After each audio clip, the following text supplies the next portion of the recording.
make this dinner with me. So I'm just gonna chop up this cabbage. It was kind of big, so it took a little minute.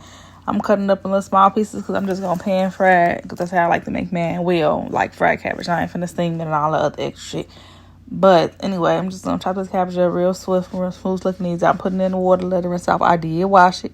I'm cutting up my bell peppers and onions. I got the tricolor bell pepper because I like the sweetness of them.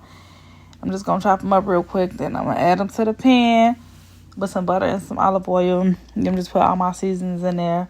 You know, everybody cook their stuff different. I add some onions in there too for a little flavor because I'm not putting no meat in there. I don't need meat and cabbage all the time. You ain't gotta put meat in everything. So I got some chicken bouillon, put some water. I'm gonna add that to the cabbage as well. I just got some butter. I'm gonna put some oil in there. Then put the, onions, bell peppers, and the cabbage. Let it steam. I put some seasoning on there, Cajun seasoning, salt, pepper, onion powder, garlic powder, some Italian seasoning, and then I mixed it all up or whatever, and then put some more cabbage on top and did it again. And then, let it steam, let it cook down, do whatever it's gonna do. So that was that.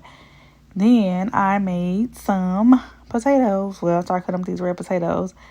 And I rinsed them off, let them sit in the water for a while, let the starch come out of them. The longer you let the potatoes sit, the more starch come out of them, if you didn't know that.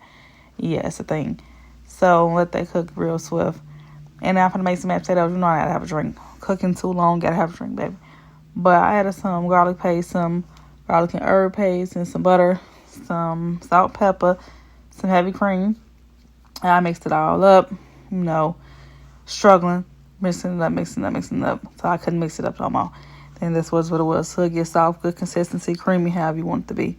So now I got some chicken thighs. I'm trying to cut off the skin, all the extra excess stuff that I don't want to be on there. Cleaning my chicken, as you should too. And I cleaned it with vinegar and lemon juice or whatever. Seasoned it up with some garlic powder, some onion powder, some seasoned salt, some black pepper. And I am about to make some smothered chicken. So I'm going to put some flour on this chicken on both sides. Press it down in there so it can stick to the skin, so it can stick to the meat. I'm going to put it in the pan with a little bit of oil.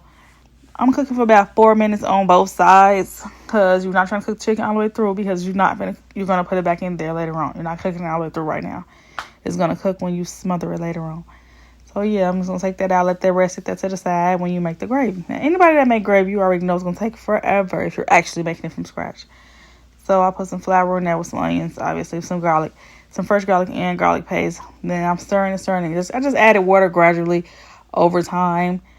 And yeah, it's a process. If you know, you know. This is not instant. It's going to take time. If you don't want to wait, then you can make you some instant. I'm not with all that. So yeah, it took time. I kept adding. Then I just add the chicken back to it. I let that simmer for about 30 minutes because, man, it was not done yet. So then I put it over the mashed potatoes and the cabbage, and there it is.